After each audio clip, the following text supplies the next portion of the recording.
joined a bit late. That's good. That's fine.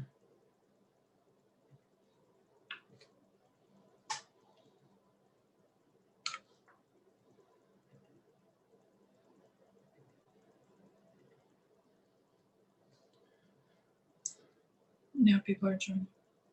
Yeah, okay.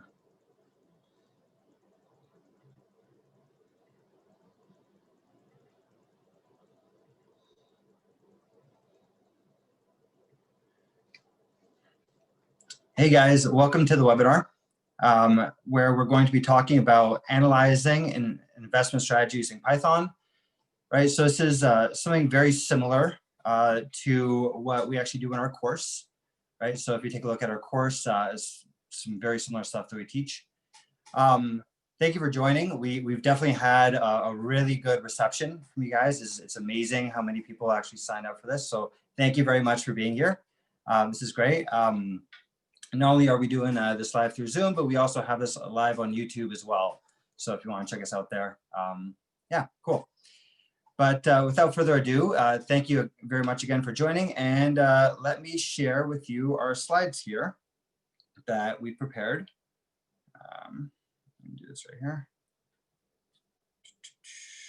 Just gonna make sure, there we go.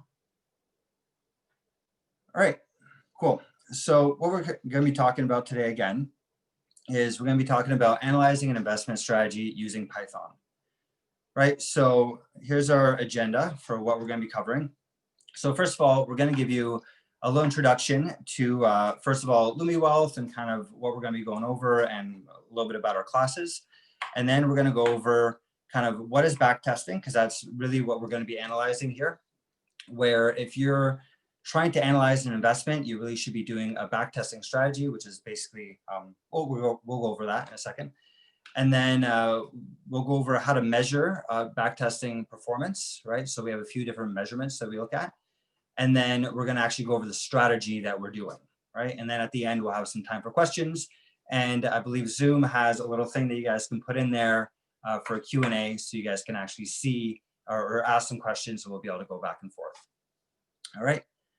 Cool, so let's get started. So first of all, so introduction. So what is LumiWealth, right? So LumiWealth, you guys probably know somewhat what we're about. A lot of you guys joining, you've spoken to at least one of our sales reps, or you're on our mailing list. But to kind of let you know, LumiWealth, basically what we do is we teach data science and we teach Python specifically for the finance world, right? So we'll teach you all sorts of things, everything from analyzing an investment, which is what we're going over now. We also help you build algorithmic trading bots, and we'll help you prepare for those finance jobs, right? So myself personally, I worked on Wall Street for a while as well. So specifically in the software industry, hiring people, a lot of people on this mailing list and probably a lot of people on this call are trying to get into the fintech space. I used to be on the other side, actually hiring a lot of people. So that's kind of my background, right? To let you know a little bit about why this company started and who I am, right? So yeah, so tell you a little bit about our course, right? You guys have probably seen this before, but there are some updates I want to let you guys know. So first of all, our Python for Finance class really covers, again, what we're going to be going over in this video and more, right? So basically how to use data science for finance. We specifically go into Python because it's one of the best tools for data science, but to be honest with you, we are actually planning to go even further than that very soon, right? So if you want to use JavaScript, if you want to use Go, we're going to start teaching that kind of thing very soon as well. And we have 4 different plans. For those of you that have spoken to one of our sales reps in the past, you'll notice one of these is brand new. But to kind of go over everything, we have our videos only class where basically you'll get this video. This video, for example, is going to be saved into our videos as well and any of our future webinars. But then we also have a bunch of classes that will kind of explain the details behind this, right? So we might be moving a little bit fast for you in this one, but if you were to take one of our classes, you would actually see where this all came from, learn the basics of Python, data science, and all that, right? So it goes much slower and you understand where this came from. So you can have access to that. We're also going to be building out a little chat room for everyone to be able to get together on. And then our newest one here are live classes. And this is going to be something that we're going to be trying out in the future. or actually building out in the future. We're going to be getting more and more instructors on this.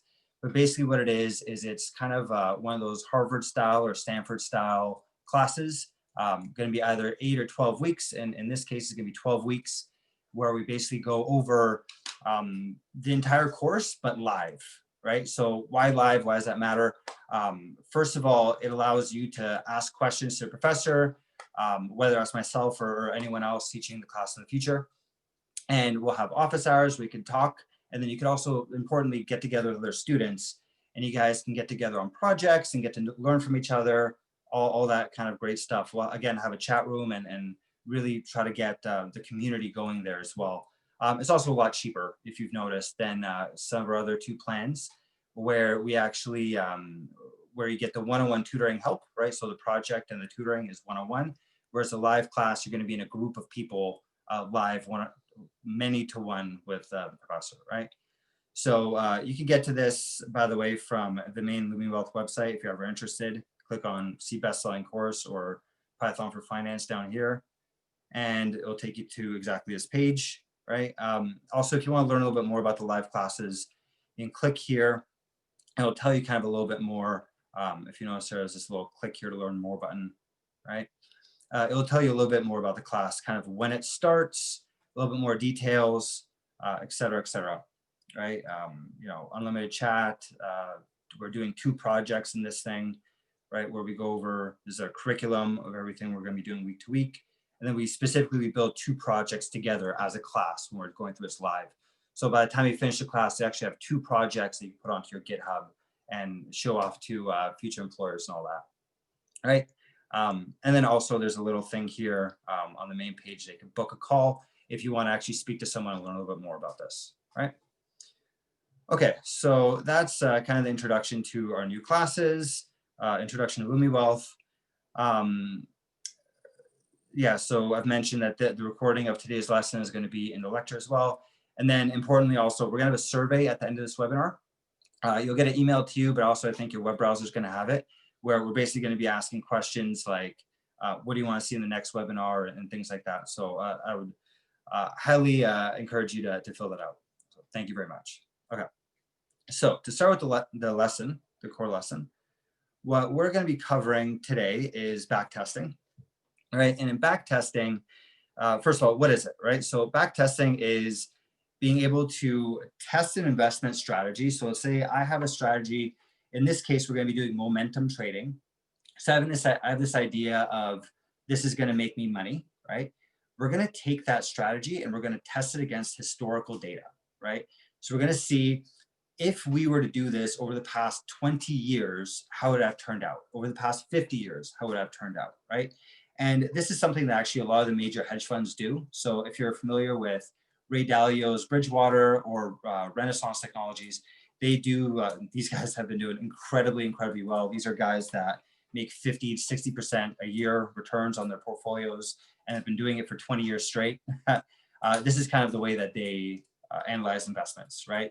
Is they'll take historical data, check how would you have done in the past against that historical data, and then essentially give you, is this a green light? Is this something we should do, or is it not something we should do, right? Okay. And yeah, and it allows you to see how your investment strategy might perform in the future, right? So might being the keyword there. We can never know for sure, but we could say that if the past 50 years are a good example, which usually they are a pretty good example, then we can say that this will happen again, right? And with backtesting, it's also important to go, the longer you go, the better, right? So, you know, we're going to go back, I think, about 20 years in our study, but if we go back even 100 years, that can give us some even more robust results, right? Okay. So the way that we measure our backtest results is you can measure in a bunch of different ways, but there's going to be 5 that we go over specifically in this lecture, right? So first of all, we're going to look at CAGR, or compound annual growth rate, which is essentially the return, right? So how well did this investment perform over that time period, which is usually what most people want to know, right? So if we were to rerun this again, how much money would we make over a year, right? As a percentage basis, right?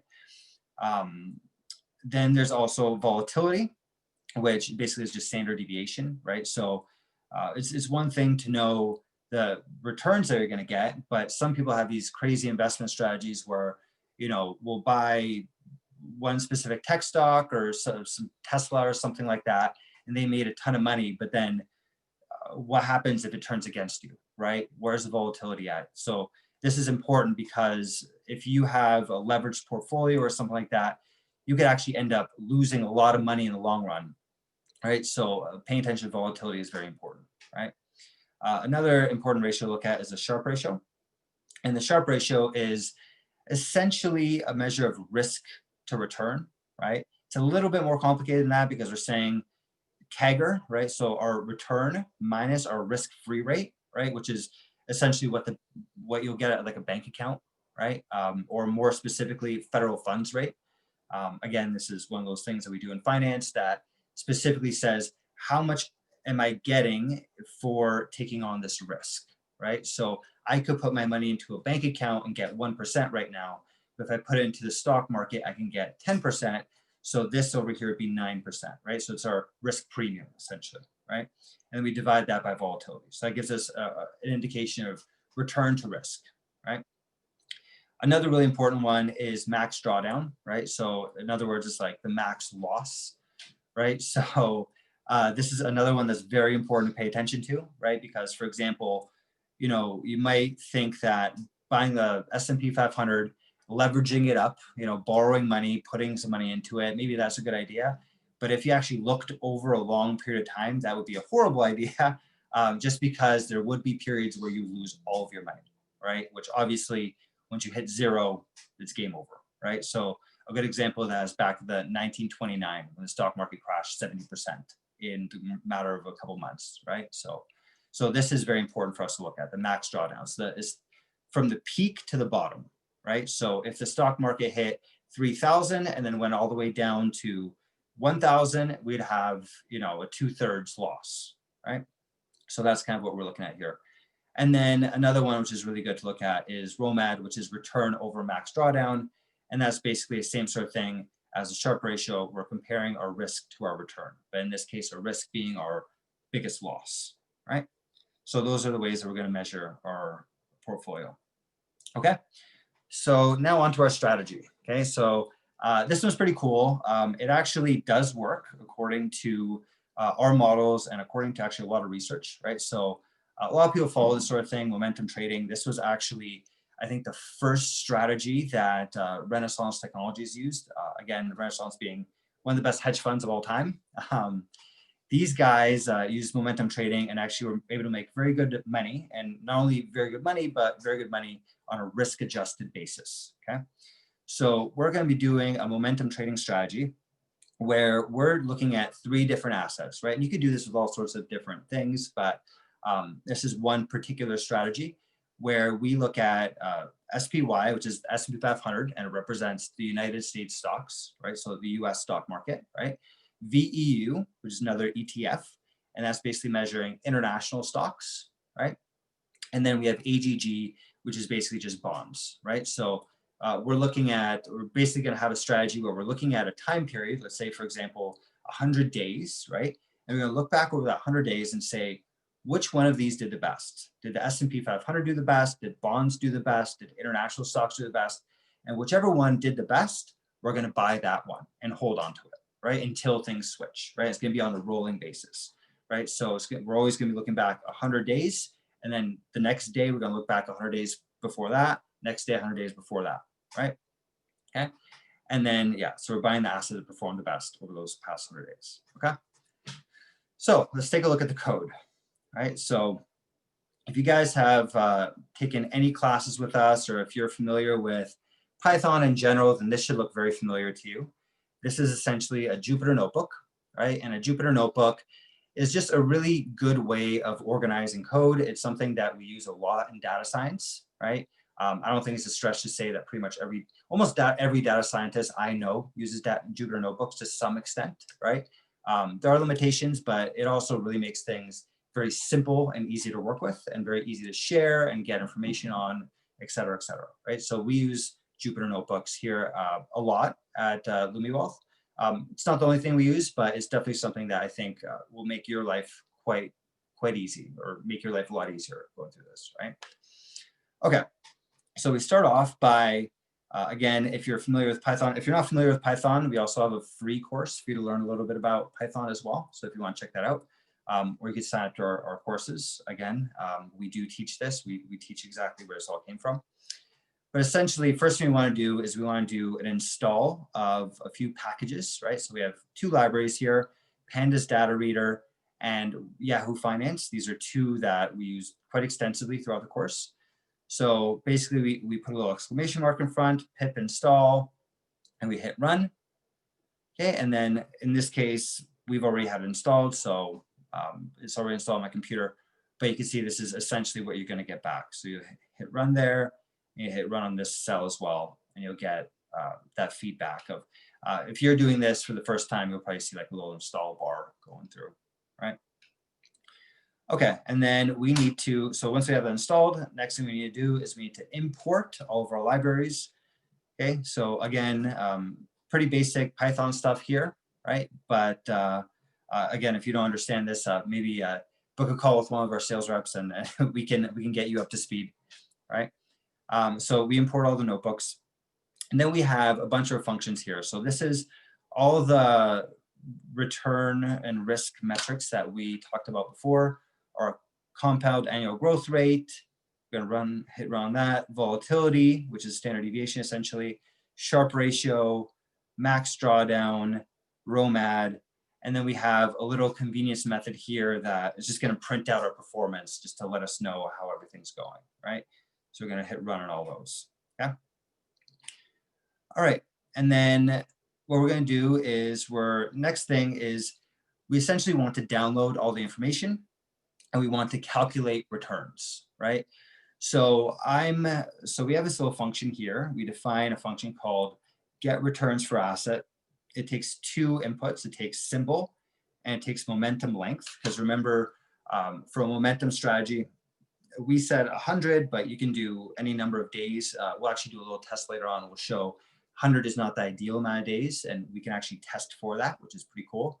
But this takes the symbol and the momentum length, and does a bunch of these calculations, basically downloads from Yahoo Finance some information, basically gets the dividends for us, and then calculates the return based on the change in price plus the dividend.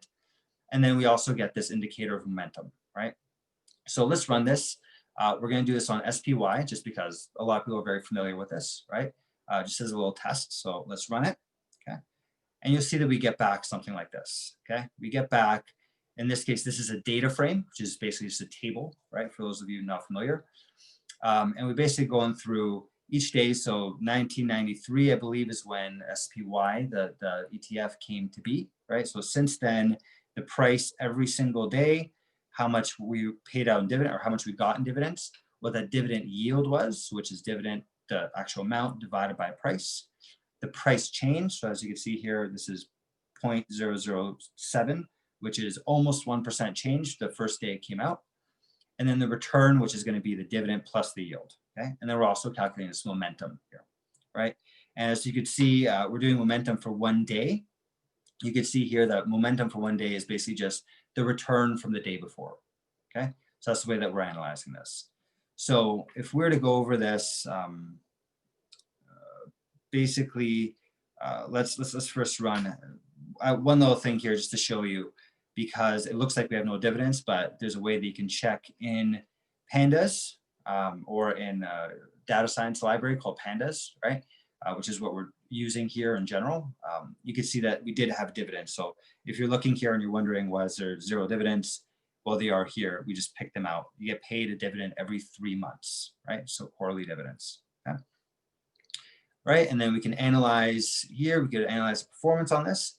So we can say that over this time period from 1993 up until today, the S&P 500, or more specifically, the ETF SPY, which tracks S&P 500, had a compound annual growth rate, so a return of 12.67%, volatility of almost 19%, a Sharpe ratio of 0.5, max drawdown was 53%, so it's the biggest loss, and I believe that happened pretty recently. It was either the one that just happened or this was 2008, that was the biggest loss, right?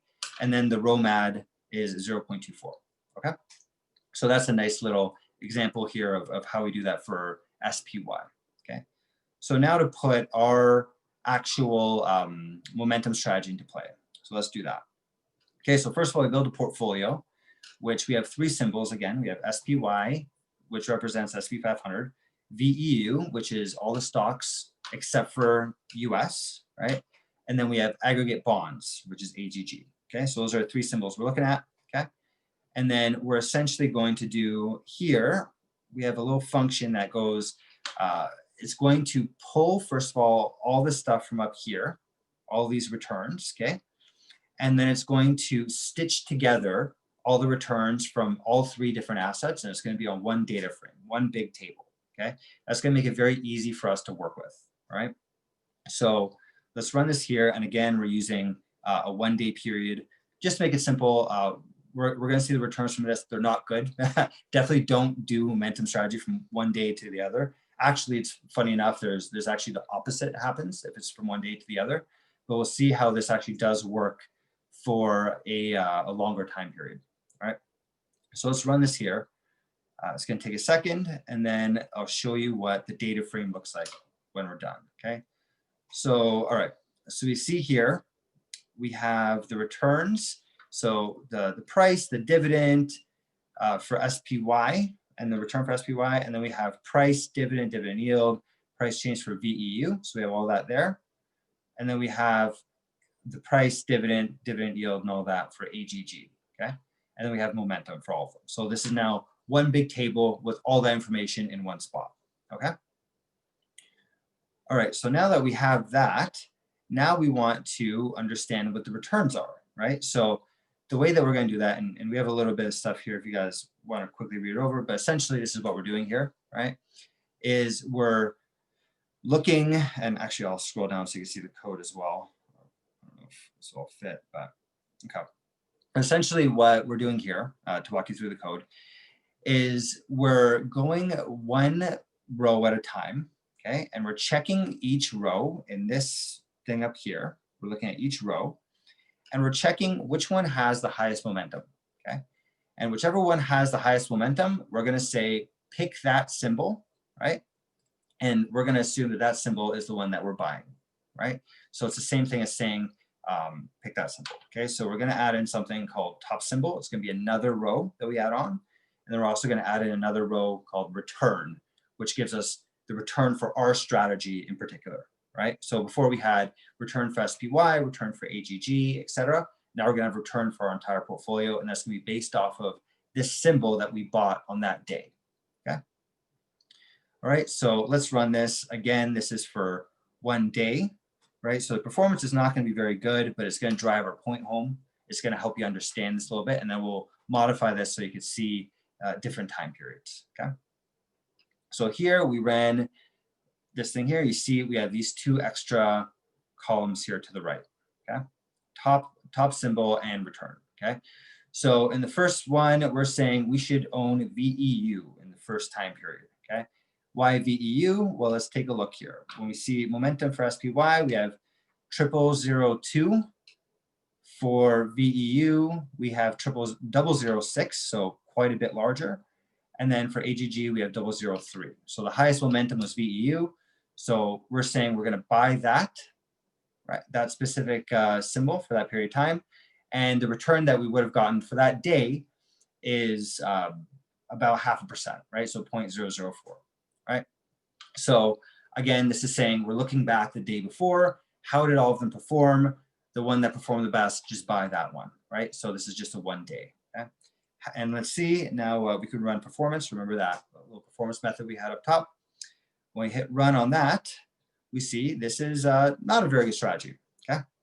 So we get back negative 0.2%. So again, the 1 day is not very good, right? It's just to drive home kind of the point of how we're actually gonna run this, okay? So now what we wanna do is we wanna try some different time periods, okay? So 1 day wasn't good, right? But what about some different time periods, okay? So we're gonna run through a little loop here, okay, which is going to basically change our period length every single time, right? So we're going to start off with 0, they're going to go 40, they're going to go 80, and it's going to go 15 times over. So I'm going to start running this actually while we're speaking because this takes a little bit of time to run. Okay, and you can see it's running here. And what it's basically doing is it's going through each one period at a time, right? So the first period is for 1 day, and remember we had negative 0.2%. But then for 40 days, we see we have 13%, which is actually excellent. That's much better than S&P 500 would have done, right? So we already see something could potentially be good here, right? 80 days, it's a little less than S&P 500, and then it starts to dip a bit, and now we start seeing it come back up again, right? So I'm going to have this run. You guys can take a look over the code, but essentially what we're doing is we're just iterating over this and changing the time period and seeing what the return is, okay?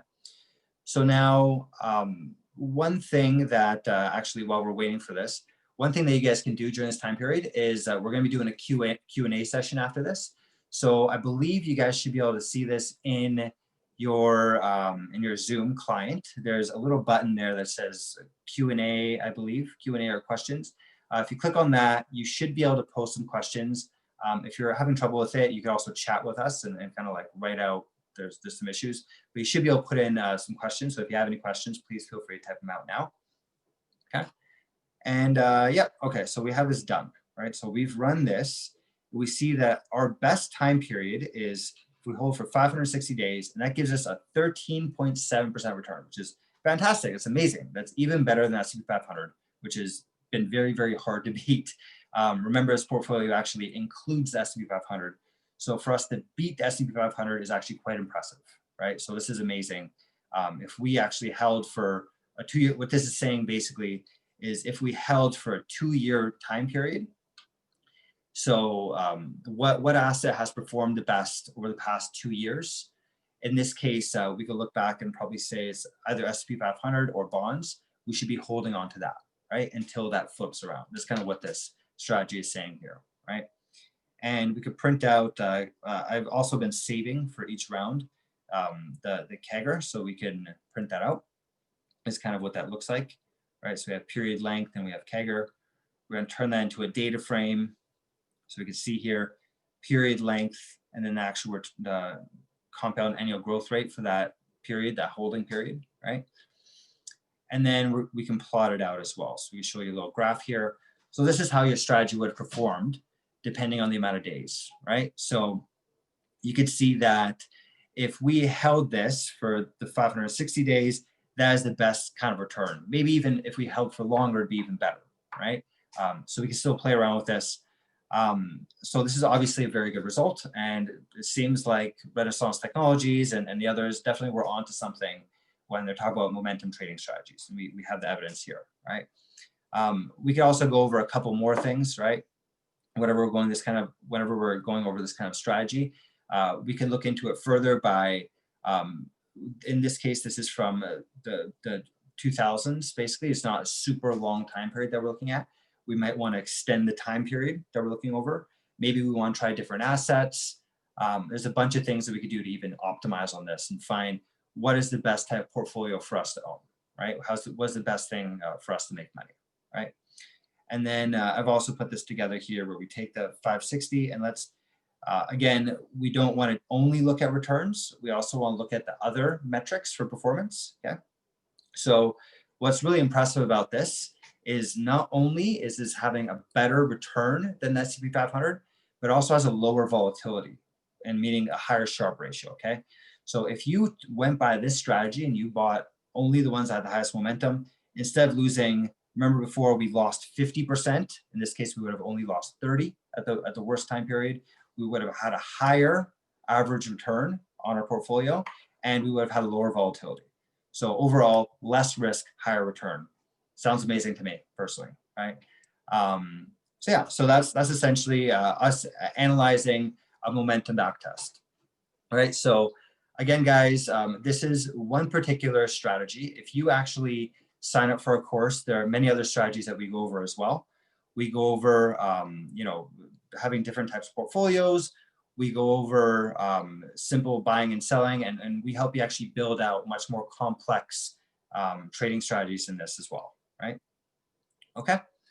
So I'm going to stop here and I'm going to turn over to these questions and let's see what kind of questions you guys have here. So I see, let me take a look. If you guys haven't posted questions yet, then now is the time to do that.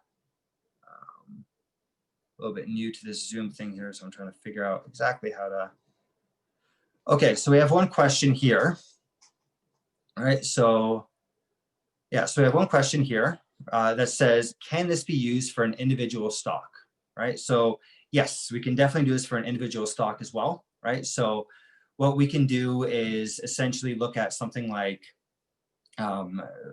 looking at Microsoft or something that a lot of people are looking at lately is like these tech stocks, right? So you could find ones that have momentum and you can actually trade off of those as well, right?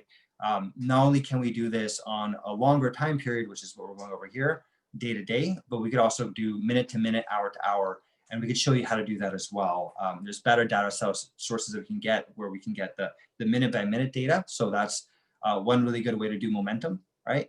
And then, but essentially a lot of what we did here stays pretty much the same. Most of the code will be pretty much the same if we're doing it for one stock, but we just have to do some minor little tweaks, right?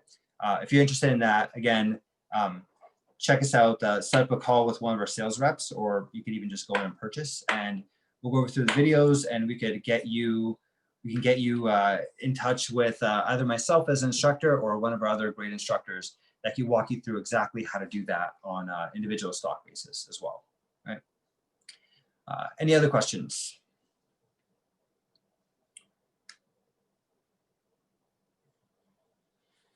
Okay, great. So I believe that is pretty much it for our seminar here, right? Again, if you're interested in learning more about this, this is what we do at Lumi Wealth. Not only do we teach you about different types of investment strategies, but also help you in your day-to-day finance jobs. This just happens to be one of the highest demand things that people ask for trading, but we can help you out with other things finance related for data science as well. Again, just go to our homepage. You can check out our Python for Finance course. Right here, we have all our different plans. Right, and then you can book a call here, or you can just select a plan and go through it. Great, and thank you very much for being here. And I hope you guys have a great day. Thank you. Bye. Somebody had something on the chat, babe. Oh.